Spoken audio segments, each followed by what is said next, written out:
Türkiye'de doğan çocukların Türk vatandaşı kazanılması nasıl oluyor? Türkiye'de 5901 sayılı Türk Vatandaşlığı Kanunu'nun 6. maddesinde doğum ile Türk vatandaşlığının nasıl kazanılacağı açıklanmış. Buradaki kriterimiz soy bağı. Anne ya da babadan bir tanesinin Türk vatandaşı olması çocuğun doğuştan Türk vatandaşı olmasını sağlıyor.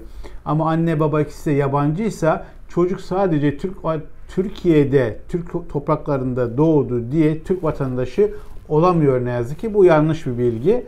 Anne ya da babadan bir tanesinin Türk vatandaşı olması çocuğun doğuştan Türk vatandaşı olmasını sağlar.